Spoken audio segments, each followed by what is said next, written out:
우리 하나님 말씀 창세기 1장 26절 보겠습니다.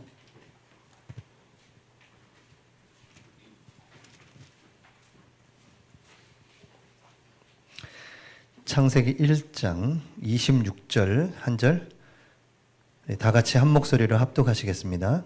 하나님이 이르시되 우리의 형상을 따라 우리의 모양대로 우리가 사람을 만들고 그들로 바다의 물고기와 하늘의 새와 가축과 온 땅과 땅에 기는 모든 것을 다스리게 하자 하시고.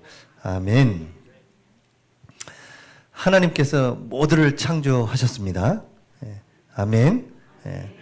창세기 1장 1절은 창조의 이제 시작이 되는 그런 부분입니다. 그래서 이미 저 유럽, 미국 쪽에는 과학적으로도 이미 진화론은 근거가 없고 가설에서부터 시작됐고 그냥 학설로만 인정을 해요. 학설입니다. 증거가 없어요. 학설로 인정하고 과학 쪽으로 이제 창조를 더 많이 이제 과학자들이 인정을 하고 따라가는데, 또 이상하게 뭐 그거를 하나님이 창조했다 이렇게 안 가고 또 그 사람들은 뭐 외계인이 와서 뭘 심어놓고 뭐 했다 이렇게 막 자꾸 이제 흐려가는 거죠. 어떻게 하면 안 믿으려고 그렇게 하는 것 같습니다. 믿으면 되는데, 그렇죠? 근데 이게 안 믿어지는 것도 어떻게 할 겁니까, 그렇죠? 안 믿어지는데 믿습니다 그렇게 소리를 지르는데도 안 믿어지니까요, 그렇죠?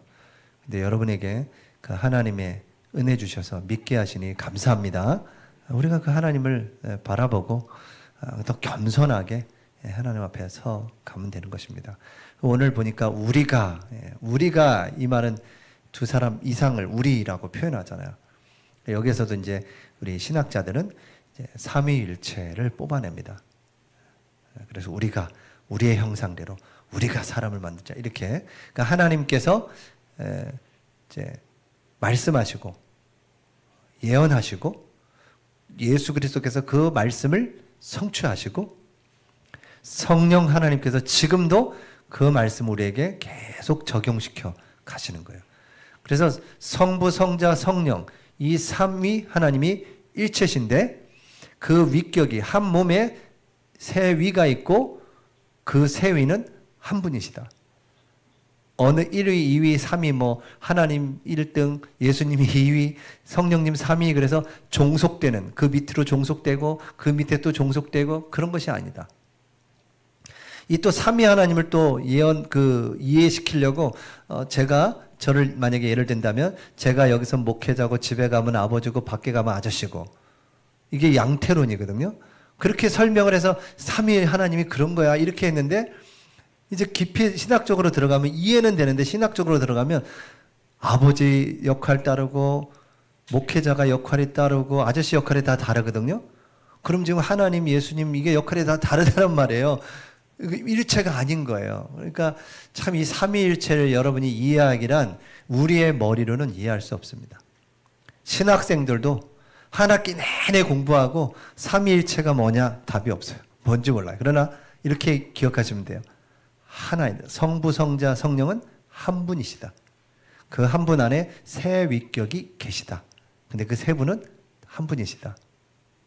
계속 돕니다. 말이 지금 옹알이 하듯이 계속 돌고 있는데 여러분이 그렇게 믿으시면 돼요. 신학자도 몰라. 잘 이해할 수 없는 놀라운 일이거든요.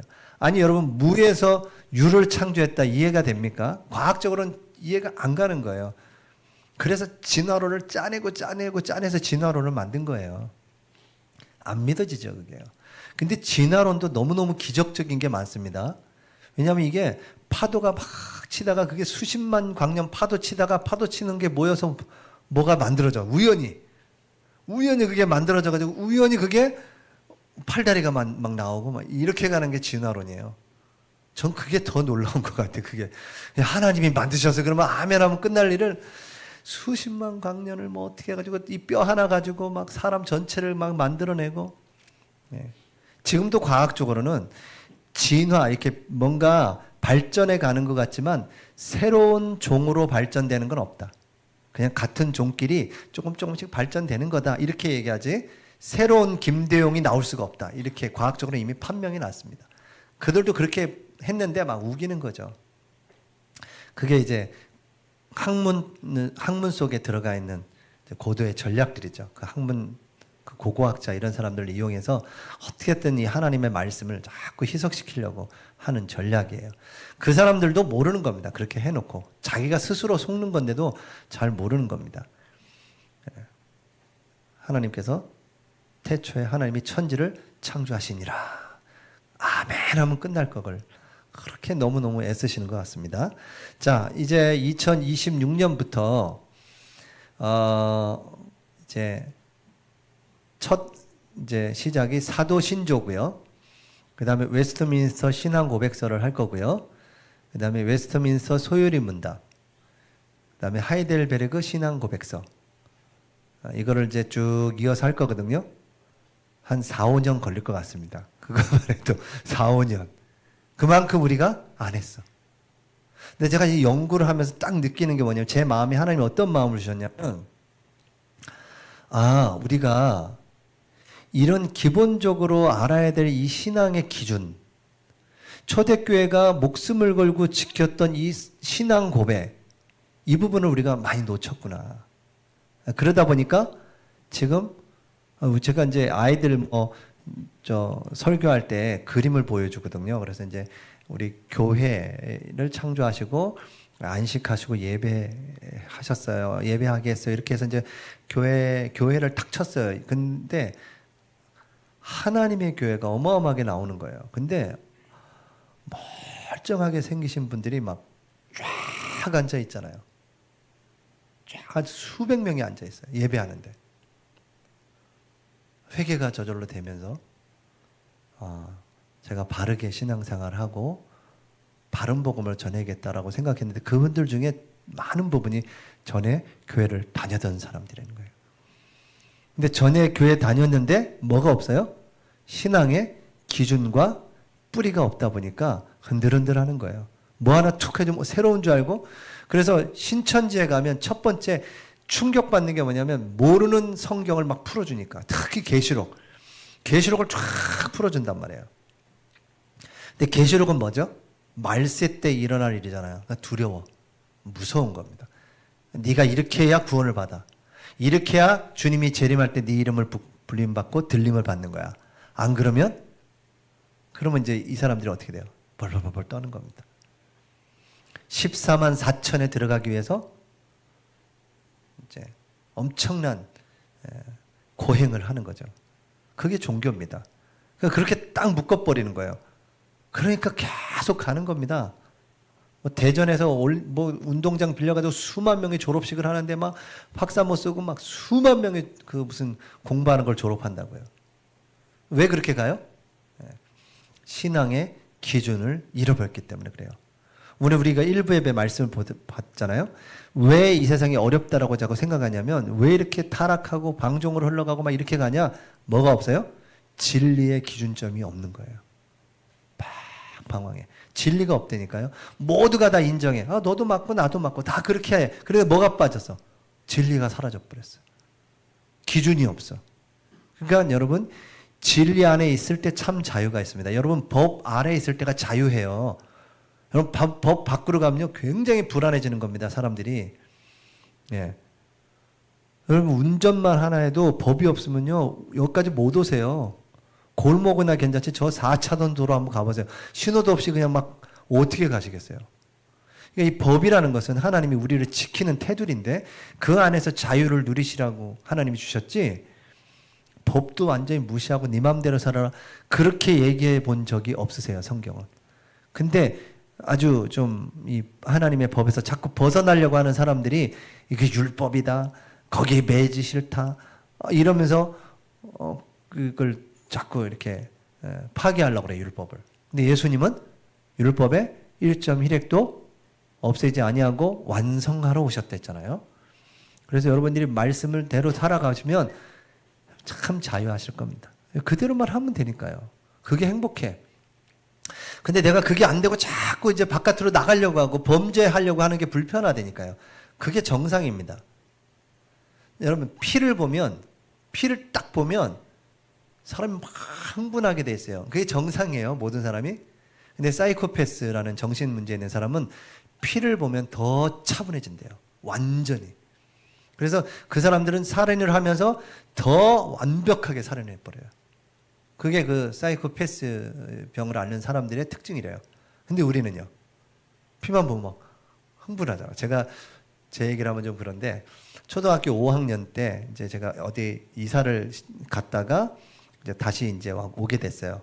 근데 이제 친구들, 아는 친구도 있고 하는데, 어떤 애하고 제가 시비가 붙은 것 같아요. 5학년 때였는데, 그 5학년 때 그 아이는 그 배구부 출신이었어요. 배구부. 운동 좀 하는 애. 배구부 출신. 저는 뭐 그때만 해도 뭐 그건 모르지 않습니까? 근데 걔하고 이제 다툼이 벌어지다가 손찌검이 시작됐는데, 배구부 손이 얼마나 매워요, 이게. 네? 그냥 스매싱을 한번 때리는데, 제가 코피가 뻥 터져 버렸어요. 제가 여기 보시면 코가, 이 날이, 제가 오뚝 잘 서 있는 건데 그걸 때렸으니 코피가 뻥 터진 거예요. 그런데 그 순간, 와, 제가 눈이, 피를 본 순간 저도 모르게 눈이 바뀌었어. 그래서 제가 그 배구부에 올라타가지고 걔를 피를 보니까 제가 돌더라고요. 저도 모르게. 어디서 나오는지 그 힘이. 그게 정상인데. 피를 보는데 더 냉정해. 사람을 그렇게 막 하는데도, 그러니까 이게 정상적이지가 않은 거잖아요. 그죠? 여러분, 정상적인 신앙생활 하는 분들은 하나님 말씀에 기뻐, 내가 그 말씀이 막 지키는데 방향을 맞추고 안 지키지면 하나님 앞에 이게 정상이에요. 근데 그냥 뽀젓이 그냥 죄를 짓는데도 멈쩡해 그냥. 불신자보다 더 해. 이 사람은 뭐 교회 다니는데. 죄송합니다. 그러면서 정직 장로님이라고 막 이러거나 중직자라 이래버리면 이제 그분들은 이제 더 거기다 또 목사를 그러면 아이고 이제는 막 목사들은 뭐 다 이렇게 되잖아요.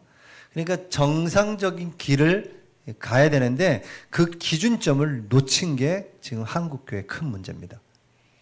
그리고 이거를 어렵다라고 생각하거든요. 어렵다라고. 그래서 안 가르친 거예요. 솔직히 한국 교회에서. 어려워서. 근데 여러분, 웨스트민스터 소유리 문답은요, 주일학교 아이들 공과 책이에요. 주일학교 아이를 위해서 만들어진 신앙 고백서라니까. 근데 제가 그걸 지금 읽는데도 어려워요. 깊어. 내용 하나하나, 단어 하나하나가, 이 단어의 옛날에 그 고서들 보면 단어 하나에도 엄청난 뭔가 확 느껴지잖아요. 풍성하게. 예.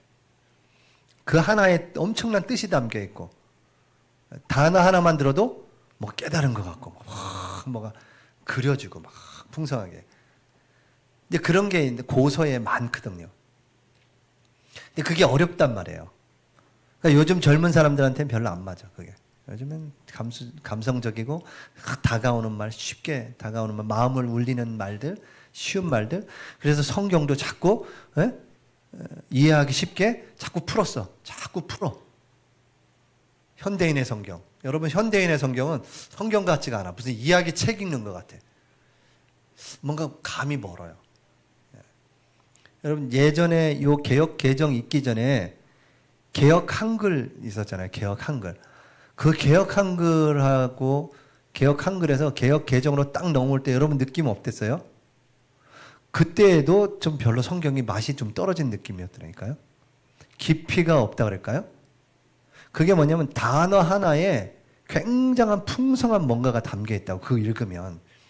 근데 그거를 풀어버리니까 이해는 되는데 뭔가 깊이가 없어. 여러분, 그런 것처럼 여러분 이제 성경 통독을 하시다 보면 여러분 계속 읽다 보면 이제 여러분 이렇게 열리게 돼 있어요. 뭐가요?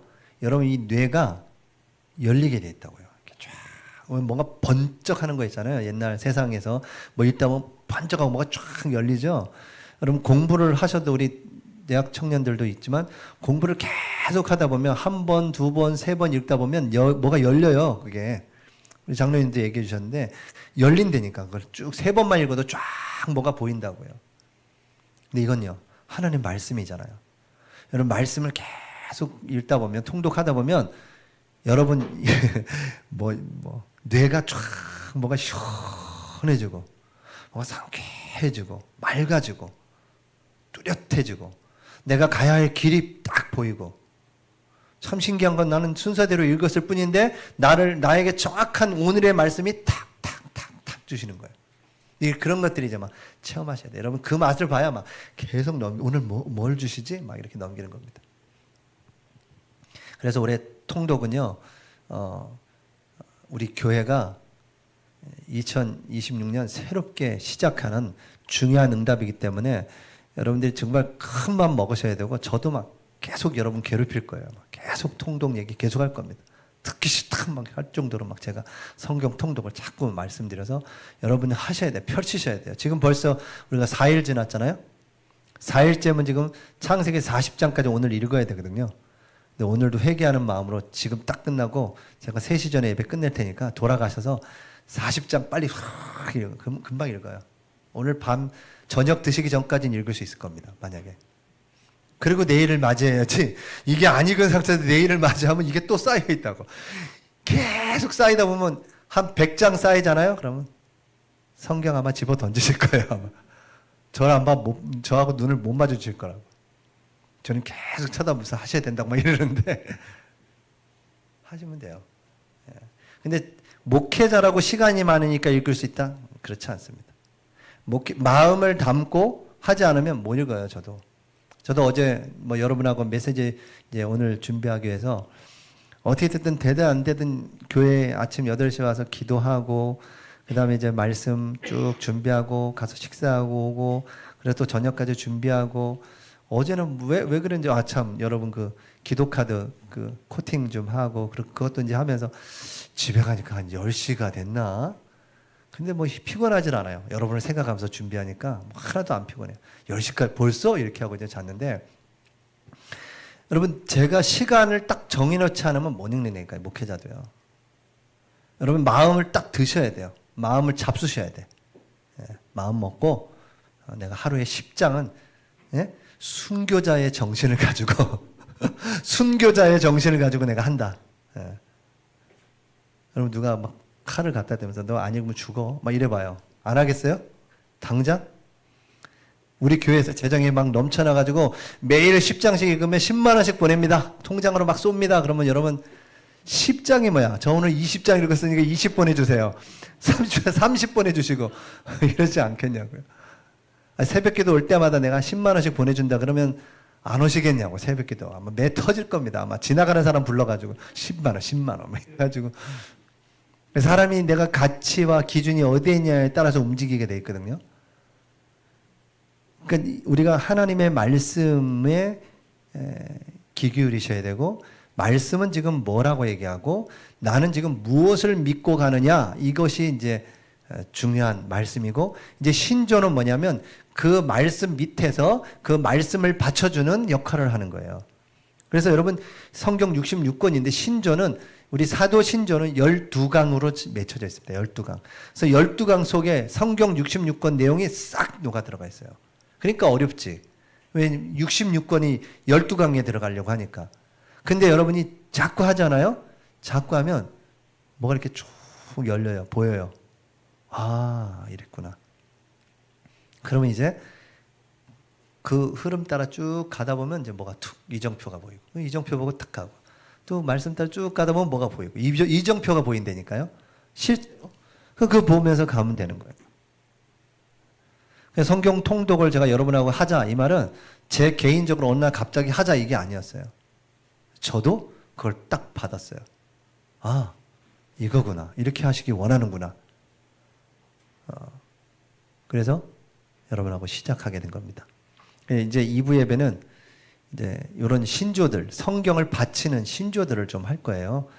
그러니까 두시면 너무너무 피곤하고 졸리실 건데 괜찮아요. 여기서 주무시는 건 괜찮습니다. 원래 비몽사몽간에 들어가는 게 더 깊이 들어가거든요. 지정신보다 막 이렇게 이때 들어가는 게 굉장히 들어가요. 무의식 중에 들어가는 거 아시죠? 무의식 중에. 여러분 비몽사몽 이때 무의식 속에 메시지가 확 들어간다고요. 여러분 귀는 계속 들리니까. 이건 뭐 제 생각이긴 한데, 물론 저도 이제 그거 그냥 생각이 아니라 어서 하다 보니까 책을 좀 보다 보니까 무의식 중에 들어가는 게 굉장히 중요하다 이렇게 얘기하더라고요. 그래서 괜찮습니다. 피곤하셔도 좋으니까 지금 계속 들어갈 거니까 편하게 눈이 감기신다 그러면 조금 감으세요. 괜찮아요. 그 몸 너무 이기려고 하지 마시고 그러면서 이제 이 어려운 사도신조를 이제 하게 됩니다. 사도신조 말만 들어도 어려워. 지금 사도신조. 그래 오늘 이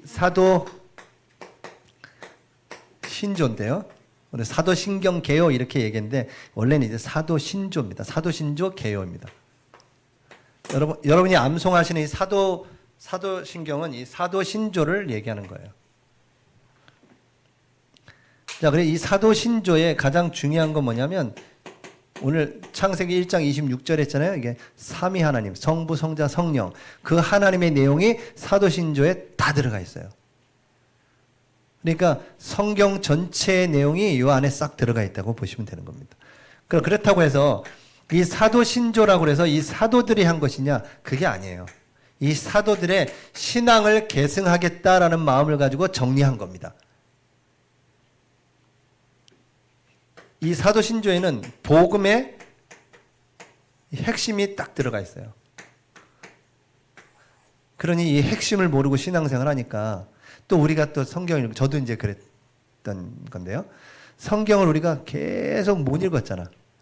읽다가 말고 창세기 출애굽기는 그래도 좀 괜찮은데 레위기가 뭐지 막 계속 양 잡고 소 잡고 뭐 하고 이렇게 하라 저렇게 해라 뭐 이는 이로 뭐 눈은 눈으로 갚아라 그러면서 시민법 법들을 막 계속 그냥 법이 나오면 좀 피곤한 겁니다. 법 얘기하면.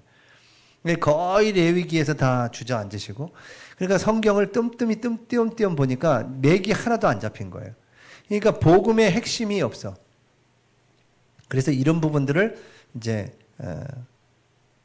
이런 신앙 고백서를 통해서 보완하기 위해서 그리고 그 시대에 얼마나 지금도 있는 이 이단 사상들이 그때도 엄청나게 들어왔어요. 교회 안에. 참 신기하죠. 근데 또 반대로 이단 사상 때문에 어떻게 됐어요? 정통 신학이 정리가 됐어요. 정립이 됐어. 이단들 때문에. 왜냐면 이단들이 막 하는 게 이거를 이러면 아니잖아요. 그래서 그거를 바르게 하기 위해서 정리하게 되면서 조직 신학이 만들어지기 시작했어요. 그러니까 조직 신학은 처음부터 만든 게 아니고 요 이단들의 대두로 인해서 이들을 막기 위해서 정리하게 된 게 조직 신학이 정리가 된 거예요. 그래서 구원론, 성령론, 뭐 기독론 이런 것들이 신론이 쭉 정리가 된 겁니다. 누구 때문에? 요 이단 때문에. 그러면 이제 우리한테 적용해 보세요. 우리도 우리의 신앙도 문제와 위기, 어려움 속에서 우리의 신앙이 자랐잖아요. 그렇죠? 그래서 문제, 위기, 어려움이 있다? 그걸 그렇게 보지 마시고 그런 어려움 당하는 성도도 있으면 네가 왜 그러냐? 네가 뭘 잘못해서 이러냐? 그게 욥이잖아요. 욥이 그렇게 당하는데 형들이 가가지고 그 세 친구가 네가 그러니 무슨 잘못을 했길래 네가 그렇게 되냐? 네가 그런 저주를 받는 거 보니까 이런 죄를 때문에 네가 그런 거야. 이렇게 얘기하는 거예요. 욥은 뭐라 그래? 난 떳떳하다잖아요. 그래서 욥은 결국 다 회복했잖아요. 그래서 여러분 여러분에게 있는 그런 상황 하나님이 여러분을 다 세워가는 시간표예요. 그렇게 적용하시면 되고요. 이 신조를 만드는 건 이 교육을 목적으로. 그래서 이게 세례교인을 위한 교재였다고도 해요. 이 사도신조가 참 깊죠, 깊죠. 근데 우리는 이걸 그냥 문제는 뭐냐면 우리 지금 현대에는 이걸 그냥 형식적으로 자꾸 외워. 달달 외우는 걸로 가. 근데 이 내용을 하나하나 교육을 안 한 거예요. 그래서 큰 교회에서 사도신경 안 하는 데 많습니다. 이제 그건 제가 바로바로 말씀드릴게요. 자, 그래서 이 초대교회 보니까 이 이단 사상들이 막 들어오는데 또 특히 로마의 박해. 초대교회는 로마가 엄청난 박해를 했죠. 왜 그랬어요? 큐리오스. 그래서 로마의 황제에게만 주라고 해야 되는데 예수님을 주라고 하는 거예요. 그래서 반역죄로 그 유대인들이 계속 그 로마의 핍박을 받기 시작한 겁니다. 예수님을 주라 하니까. 자, 그 다음에 이단 사상들이 계속 들어오는데 그 중에 하나가 영지주의예요. 이 영지주의는요, 원래부터 그 예수님 이전부터 있었던 주의입니다. 그래서 이게 교회로 들어와 가지고 교회의 성도들을 막 혼란스럽게 하는 거예요. 그 이 영지주의가 뜻이 뭐냐면 그러니까 영적인 지식이 최고다. 그리고 육은 다 부정한 것이다. 육은 다 틀린 것이고 나쁜 것이다. 그 헬라 철학의 이원론은 뭐냐면 두 가지를 나누는 거예요. 선과 악. 이렇게 두 가지로 나눠요. 믿는 사람, 안 믿는 사람. 막 그렇게 나눠. 우리가 복음 전할 때도 너 안 믿어? 넌 지옥. 나는 믿어? 천국. 이게 이원론의 사상입니다. 여러분, 그 사람이 믿을지 안 믿을지 우리는 몰라요.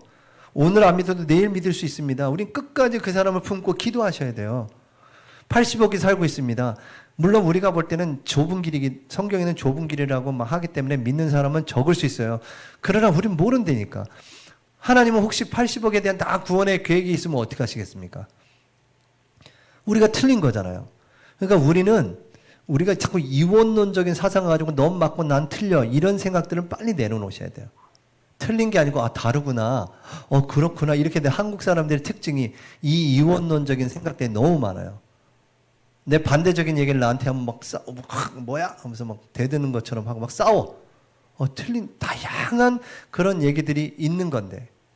물론 이걸 통해서도 또 좀 아까 얘기한 것처럼 진리가 없어. 그러다 보니까 바른 진리가 없어서 또 흘려.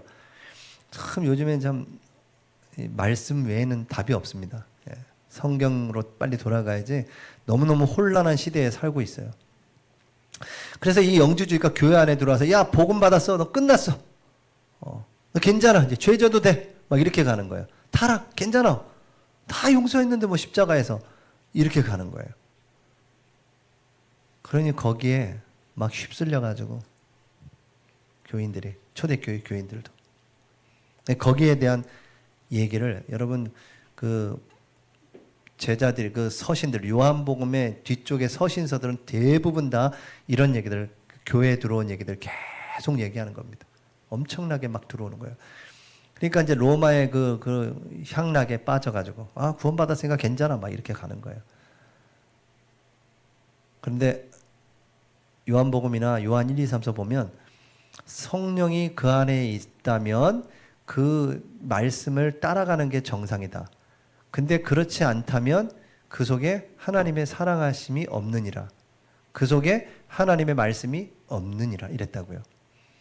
그러니까 그 사람들이 자꾸 합리화시킬 뿐이지 엄밀히 따지면 그 속에 하나님의 말씀이 없거나 하나님의 사랑이 없거나 둘 중에 하나인 겁니다. 하나님의 사랑이 있다면 성령께서 탄식하세요. 조금만 저기 하면 내 안에서 이게 불편해. 이게 정상이지 그걸 하면서도 더 뭔가 이게 이런다? 그럼 그 사람 속에 없는 겁니다. 우리가 없어 너 이렇게 할 필요는 없겠지만 이렇게 잘 분별을 하셔야 돼요. 성도들 중에도 그런 분이 있을 수 있습니다. 잘 분별하셔야 되고 그분이 하나님 말씀 앞에 복음 안에 들어올 수 있도록 기도해 주셔야 돼요. 언제 들어올 수 있으니까. 지금은 아닐 수 있지만 들어올 수 있잖아요. 교회 안에 혹시 뭐 이렇게 술, 담배 하실 분도 있을 수 있습니다. 기다려주면 되죠. 어느 날 딱 끊는 날이 오니까요. 그렇죠? 그래서 우리가 기다려주고 축복해주고. 근데 그렇지 않다. 그러면은 잘 분별하시고 도와주셔야죠. 이제 이 교회 안에 이런 영주주의 사상들이 막 들어오는 거예요. 그래서 또 하나가 뭐냐면 가현설이라고 해서요. 이 사람들도 아주 많은 또 그럴듯하게 합니다. 어떻게 하나님이 인간의 그 육체에 들어올 수 있냐 이거예요. 거룩하신 하나님이 어떻게 인간의 그 타락된 몸에 들어올 수 있냐. 그럴 수 없다. 그러면서 뭘 부정해요? 예수님의 하나님이 사람의 몸을 입고 온 예수님의 성육신을 부인합니다. 그래서 요한복음 1장 14절에 말씀이 육신이 되어 우리 가운데 거하셨다. 그 말씀을 부인해요. 그걸 부인한다. 그 말은 뭐예요? 예수님은요 참 사람으로 오셔서 사람의 죄를 위해서 죽으셔야 돼요. 그래서 참 사람인 겁니다. 그게 형립이 안 되면 우린 구원 못 받는 거예요. 예수님의 대속이 사라져 버리는 겁니다. 하나님이 우리와 화목케 하는 그 역 사라져 버린다는 것은 구원이 우리에게 구원의 길이 없다라는 거예요. 근데 이 사람들 자체가 그래요. 가다 보면 자기들 스스로에 다 묶인 거죠. 그래서 예수님은 하나님이신데 무슨 고통이 있겠냐? 육신적인 고통은 없다. 십자가 그 고통 그건 다 가짜다. 환상을 봤을 뿐이다. 막 이렇게 한단 말이에요. 너무너무 그럴듯하게 그때 시대에는 얘기를 했거든요. 여러분 여기에 여러분이 넘어가서는 안 돼요. 이런 걸 아셔야 돼. 아, 이런 사상들이 초대교회에 계속 있었구나. 지금도 그러고 있습니다. 교회 안에. 아마 괜찮다는 거예요. 뭐. 그러니까 뭐 자세한 얘기는 할 필요는 없고요. 여러분 그렇게 있다라는 거 알고 여러분을 잘 돌아보셔야겠죠. 예수 그리스도의 대속의 사역을 무효화시켜 버리는 일들이 계속 일어나는 겁니다.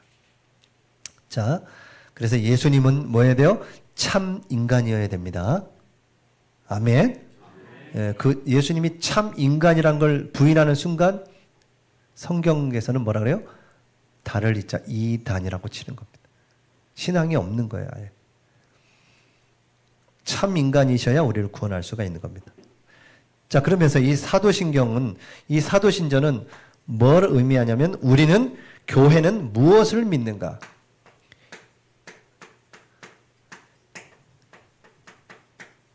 이거에 대한 분명한 기준과 선을 딱 정해주는 겁니다. 여러분 그게 정해져 있어야 돼요. 명확할 필요가 있고요. 초대교회는 이 목숨을 걸고 이 지켜낸 신앙이거든요.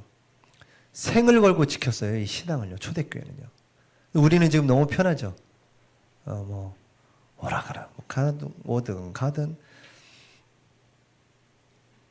근데 또 한편으로 보면 또 여러분들이 또 더 신앙이 좋은 것 같긴 해요. 왜냐하면 이렇게 핍박과 어려움이 있을 때 더 간절해지거든요. 더 간절하게 막 기도하고 막 그러거든요. 모이지 말라 그래도 자꾸 모여요. 그럴 때는 어렵고 힘들 때는. 근데 아무런 제재를 안 해. 근데도 계속 온다. 어찌 보면 더 큰 신앙일 수도 있어요. 아멘.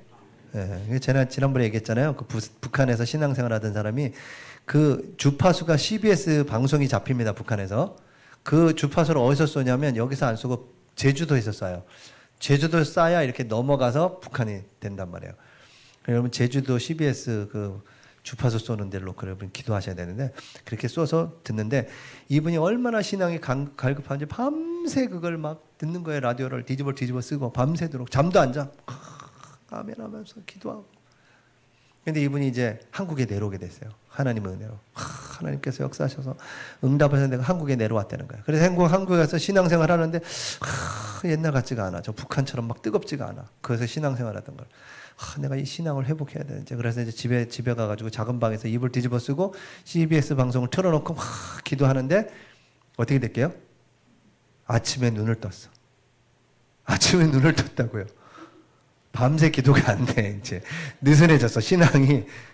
그러니까 여러분 여기 이렇게 평안할 때 신앙생활 한다. 이게 참 귀한 것 같습니다. 우리 평범한 시간, 이 시간에 내가 하나님께 시간을 정해놓고 엎드리고 기도한다. 이게 더 깊은 신앙으로 들어갈 수 있는 겁니다. 왜냐하면 핍박이 있고 막 어려우면 엎드리게 돼 있더라고요. 그렇죠? 우리 뒤를 돌아보니까 그러면 이제 언제까지 그러면 계속 한 대씩 맞고 하실래요? 침은 기도하고 이러실래요? 그럼 계속 뺨때기가 막 계속 맞는 거야, 막. 여러분 분명한 것은 그렇게 해서 은혜 속에 들어가지만 뭔 남아요? 상처는 남습니다. 상처는 남을 수밖에 없어요. 또 맞아가지고. 아담과 하와도요. 범죄하고 나서 아담과 하와 이후부터 뭐가 생겼죠? 모든 사람에게 배꼽이 생겼죠. 배꼽이. 아담과 하와는 배꼽이 있어요? 없어요? 없죠. 하나님이 창조했기 때문에. 근데 그 이후부터 그걸 보면서 하나님을 생각했겠지만 여러분 그렇게 이제 하지 않는 비밀이 뭐예요? 매일 성경 피시면 돼요. 그냥 순교 정신을 가지고 확 피시면 돼요. 쫙. 예? 은장도 하나 갖고 다니시면서 허벅지를 찌르시면 쥐어 확 찌르면서 펼치셔야 돼요. 예. 하나님이 이뻐 받으셔서 여러분에게 하나님 큰 은혜 주실 줄 확신합니다. 자, 그리고 이제 이 사도 신조의 구조를 한번 볼 건데요. 자, 우리 빠르게 한번 봅시다. 여러분 성경 맨 앞에 보시면 사도신조가 있어요. 사도신조가. 사도신경이 있죠. 사도신경. 근데 개역 개정 사도신경이 바뀌었습니다. 그래서 지금 제가 요즘에 고민 중이에요. 옛날 사도신경 우리 눈 감고 하는 사도신경을 할 것이냐, 아니면 우리가 눈 뜨고 여기에다가 화면에 띄우고 여러분이 그것을 보고 읽을 것인가. 근데 여러분 사도신경은 기도문처럼 되어 있는 것 같지만 그렇지 않습니다. 신앙 고백문이에요. 고백문. 그래서 눈을 뜨고, 언젠가부터 우리 눈을 감고 사도신경 이렇게 했지, 눈을 뜨고 여러분이 사도신경을 이렇게 쭉 고백하는 게 참 중요한 것 같기도 해요. 그거. 그래서 저도 하다가 자꾸 공회와, 자꾸 너무 공교회와 이렇게 제가 여러분에게 얘기해 놓고도 저도 공회와 이렇게 할 때가 있었는데, 그래서 이걸 한번 우리 사도신경을 고백해 볼까 이런 생각도 하거든요. 왜냐면 큰 교회는 그렇게 해요. 저도 큰 교회 돌아봤는데 저도 이걸 뭐 외우지를 못하니까 저도 눈 뜨고 하는데 좀 처음에는 익숙지 않고 그랬는데 참 이게 중요한 것 같아요. 한번 보세요. 보셔서 우리 새로 번역된 사도신경 그거 한번 지금 펼쳐서 한번 읽어볼 거거든요. 한번 다 펼쳐보세요. 펼쳐보셔서 밑에 있는 사도신경, 새로 번역된 사도신경을 같이 한번 읽어보겠습니다. 나는 전능하신 아버지 하나님, 천지의 창조주를 믿습니다. 나는 그의 유일하신 아들, 우리 주 예수 그리스도를 믿습니다. 그는 성령으로 잉태되어 동정녀 마리아에게서 나시고 본디오 빌라도에게 고난을 받아 십자가에 못 박혀 죽으시고 장사된 지 사흘 만에 죽은 자 가운데서 다시 살아나셨으며 하늘에 오르시어 전능하신 아버지 하나님 우편에 앉아 계시다가 거기로부터 살아있는 자와 죽은 자를 심판하러 오십니다. 나는 성령을 믿으며 거룩한 공교회와 성도의 교제와 죄를 용서받는 것과 몸의 부활과 영생을 믿습니다. 아멘. 이렇게 고백하는 겁니다. 어떠세요? 한번 고백해 보시니까 뭔가 쭉 정리되는 것 같지 않으세요? 성부, 성자, 성령. 성부에 대해서 쭉 창조에 대해서 나오고 성자에 대한 사역이 쭉 나오죠. 성령으로 잉태됐어요. 그리고 십자가에 죽으시고 부활하셔서 승천하시고 거기서 보좌에서 우리를 다스리다가 다시 재림주로 오신다는 겁니다. 그러면서 성령의 사역은 뭡니까? 성령의 사역을 나는 그 성령을 믿습니다. 그러면서 성령이 교회와 성도의 교제. 그러니까 성령은 지금 어디요? 이 교회에 역사하고 있는 겁니다. 지금 성령이 역사하는 겁니다. 교회와 성도의 교제와 이렇게 우리는 서로 나누는 성도의 교제. 죄를 용서받은 것과 우리가 용서받았으니 용서해 줄 수 있죠. 그리고 몸의 부활과, 지금 부활 그랬는데 몸의 부활과, 이게 이제 부활체예요. 여러분 죽으면 우리 다 썩어서 흙으로 가잖아요. 다 먼지가 되잖아요. 근데 예수님이 재림에 오실 때 그 먼지가 됐던 게 다 모입니다. 쫙 모여요. 여러분 에스골 골짜기에 그 마른 뼈들이 막 모여서 생기를 불어넣으니까 군대가 된 것처럼 여러분이 이제 마지막 몸의 부활과 이게 뭐냐면 몸이 쫙 만나진다고요. 그리고 여러분이 영혼과 딱 만나져서 그걸 보고 부활체라고 합니다. 그래서 이제 하나님 앞에 딱 휴거라고 표현하는데 어떻게든 들림 받아요. 하나님의 나라에 입성합니다. 그래서 몸의 부활과 이렇게 얘기한 거예요. 그리고 영생을 믿습니다. 이렇게 12가지 단락으로 쫙쫙쫙쫙 전달되게 돼 있어요. 그래서 매주마다 한 강의씩 여러분과 해 나갈 겁니다. 빠르게 그렇게 진행하도록 하겠습니다. 자, 그런데 왜 지금 한국교회에선 이것을 놓쳐버렸냐? 왜 사도신경을 하지 않냐? 이게 보니까 이분들의 특징이 뭐냐면 우리가 성경에 나와 있는 것만 하자 이런 생각인 거예요. 성경에 나와 있는 것만, 성경에 없는 얘기를 자꾸 하지 말자 막 이런 얘기도 하는 거고요. 여러분 그런 의미에서 이제 교동문도 마찬가지입니다. 교동문도 그거는 성경 그 내용들을 조금씩 가미하면서 어떤 분이 쓴 거예요. 그냥 쓴 거. 교동문. 그래서 요즘에 한국에서는 거의 교동문 안 하는 데가 많고요. 일단 사도신경도 그렇게 몰아가는 거예요. 사도신경도. 근데 엄밀히 따지면 여러분 사도신경은 성경이 아닙니다. 성경이 아니에요. 성경처럼 그렇게 앞세우면 안 되고 신조들은 성경 밑에서 성경을 바치는 역할을 하는 겁니다. 근데 그 신앙을 분명하게 갖고 있어야 되는 거죠.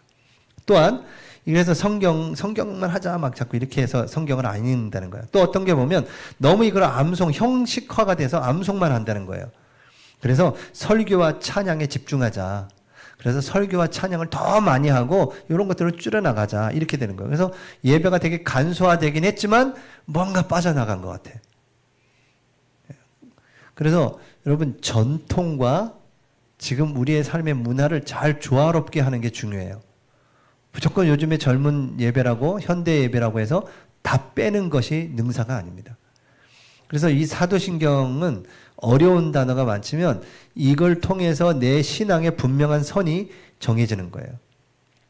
그래서 전통적인 예배를 보면 말씀과 신앙 고백이 주로 이룹니다. 말씀과 신앙 고백이. 전통 예배는 거의 말씀과 고백으로 이루어져 있어요. 근데 현대 예배에서 보니까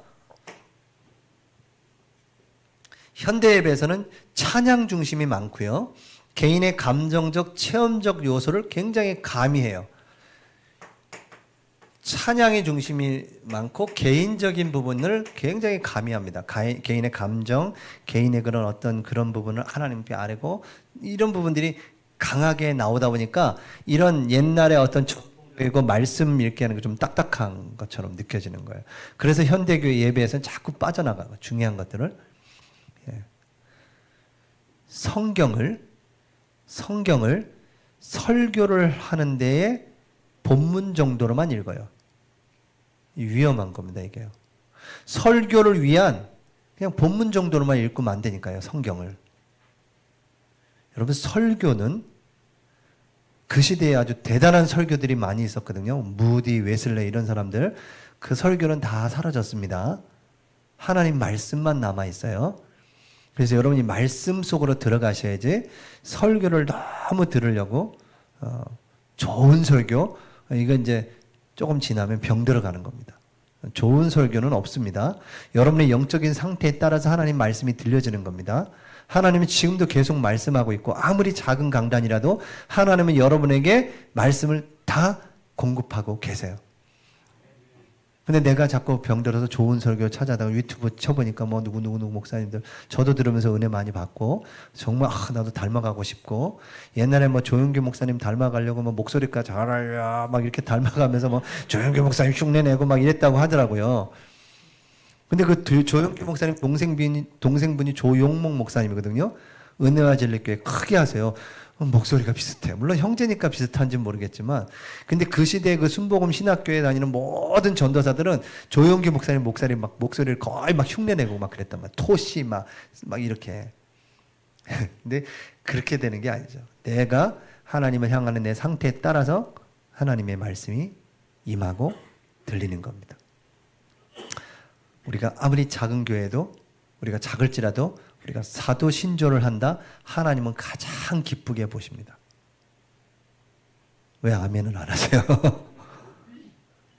굉장히 중요한 겁니다. 이거는 바른 진리의 신앙의 그 기준을 갖고 있다는 건 굉장히 중요한 거예요. 어떤 이상한 단체가 들어왔다가도 그 신앙에 분명하게 서 있으면 잊지를 못합니다. 근데 될만 하니까 와가지고 씨 뿌리고 다니고 추수하고 이러는 거예요. 여러분이 믿음의 말씀에 딱 서 있으면 그냥 들어보면 알아요. 뭐가 분별이 탁탁탁 됩니다. 그래서 어렵지만 하겠다는 겁니다. 사도신조를.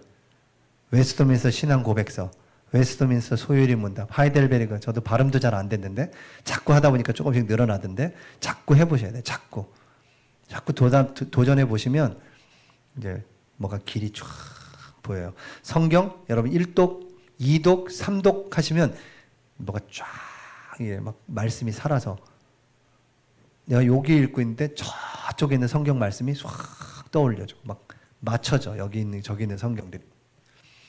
그러니까 이상이 뭐가 막 이렇게 보여요. 하나님이 하시는 일들이 이렇게. 그러다가 내 문제를 딱 만났는데 이 문제에 대한 답이 오늘 내가 읽는 그 성경에 있어요. 이런 일들이 여러분의 삶 속에 계속 일어나야 돼요. 그래서 말씀에 막 사로잡혀서 말씀에 우리 이끌어 가시는 걸 보셔야 된다고요. 그래서 자꾸 현대적인 언어와 감수성 그걸 자꾸 가미하려다 보니까 이 전통적인 한국교회에서 말씀과 이 신앙 고백서가 점점 멀어지는 거예요. 근데 이거는 안 가르친 교회가 문제인 거죠. 가르쳐야 되는 겁니다. 여러분 고소를 읽을 때 여러분 열리는 게 많아요. 그래서 한국어도 물론 공부해야 되지만 어떤 분은 그런 얘기 하더라고요. 한자를 공부하라는 거예요. 한자. 한자에는 거기에는 굉장히 우리 한글은 의성어야. 이렇게 소리를 내는 건데 한자는 그 한자 안에 깊은 뜻이 담겨 있다는 거예요. 그래서 한자는 공부를 꼭 해야 된다. 막 이런 얘기도 하셨다고 하는데 우리 여러분 한글 쓰는 거에 한자적인 내용이 참 많죠. 단어 하나에 깊은 내용들이 많잖아요. 그게 한자의 배경이기 때문에 그래요. 그래서 한자도 공부하는 것도 참 좋다 그렇게 얘기도 하시던데 그만큼 중요한 모서들은. 그래서 여러분 성경 읽는 거 굉장히 중요하고 사도신조 이게 벌써 1500년 전에 만들어진 것들이기 때문에 여러분이 고백하다 보면 하나님의 은혜가 임하는 겁니다. 자, 그래서 성경은 이렇게 쭉 보게 될 거고요. 그래서 이제 이 복음의 기준선, 이 기준선들이 딱 정해질 거예요. 여러분 사도신조나 이런 웨스트민스터 신앙 고백 하게 되면 여러분의 신앙이 그리고 또 뭐가 되냐면 기준이 되어지니까 어떻게 돼요? 이제 이렇게 분별이 되기 시작할 겁니다. 딱 보면 알아요. 들어보면 알게 돼. 왜냐하면 여기에서 벗어나면 다 틀린 겁니다. 성부, 성자, 성령 여기에 성경이 쫙 나와 있다니까요. 성경 전체가 그 내용이에요. 구속사적인 개념으로 쫙 흘러가는 겁니다. 그걸 사도신조 안에, 사도신경 안에 딱 응집해놨어요. 그걸 이제 하나하나 이제 보겠다는 겁니다. 그래서 여러분 이것 나 중심에서 여러분 이제 하나님 중심으로 바꾸셔야 돼요. 찬양도 여러분 나 중심에서 자꾸 내 속에 있는 감정 그 찬양보다는 하나님 중심의 찬양, 하나님을 경배하는 찬양으로 바꿔보세요. 여러분이 살게 돼 있습니다. 편한 거, 쉬운 거, 내 감정에 잘 이렇게 감수성이 그런 잘 받쳐주는 거 그런 것들은 잠시예요, 잠시. 네. 찬양 하나님께 다 경배할 때 하나님의 이스라엘의 찬송 중에 거하시는 겁니다. 우리 한번 합심해서 기도할 텐데요. 하나님 이제 올해부터 못했던 신앙의 우리의 기준, 신앙의 뿌리를 이제 시작하려고 합니다. 하나님 우리가 육신은 지치지만 하나님 우리의 영이 살아나게 하시고 우리의 신앙이 살아나게 하시고 분별되게 하셔서 이 주위의 많은 영혼들 또 믿다가 낙심된 사람들 바르게 이 복음을 전달해줘서 다 살리게 해주시옵소서. 지금도 제가 만나보면 믿다가 안 믿는 분 지금 안 다니는 분들이 너무너무 많아요. 그분들만 잘 세워줘도 놀라운 일이 벌어질 겁니다. 하나님 우리가 이 부분을 못 놓쳤기 때문에 그래서 우리 교회가 이런 부분을 갖춰 나가면 아마 하나님이 전도의 문을 막 열어가실 겁니다. 우리 말씀 붙잡고 하나님 제가 새롭게 시작하게 하시고 성경 통독 이런 신조들을 통해서 우리의 신앙이 굳건하게 세워질 수 있도록 역사해달라고 우리 모든 성도님들이 그 축복 속에 들어오게 해달라고 합심해서 기도합니다. 하나님 아버지 감사합니다.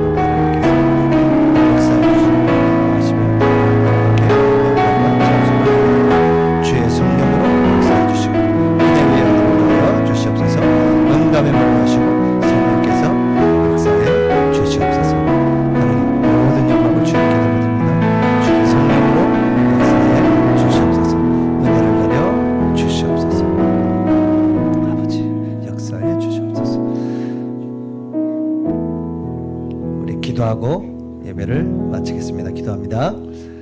만왕의 왕 되시며 십자가에서 다 이루었다 하신 우리 주 예수 그리스도의 은혜와 하나님의 사랑과 성령님의 내주인도 역사 교통 충만하신 은혜가 이제 우리의 신앙에 기준을 세우고 뿌리를 내리며 우리 개인이 살고 가정이 살고 후대가 살고 우리와 만나는 모든 자들에게 이 생명의 복음이 전달되어 모두를 살려낼 우리 사랑하는 성도들 머리 위에 그 가정과 후대와 생업 위에 이 지역 살릴 우리 경주 행복한 교회 위에 이제와 영원토록 함께 있을지어다. 아멘.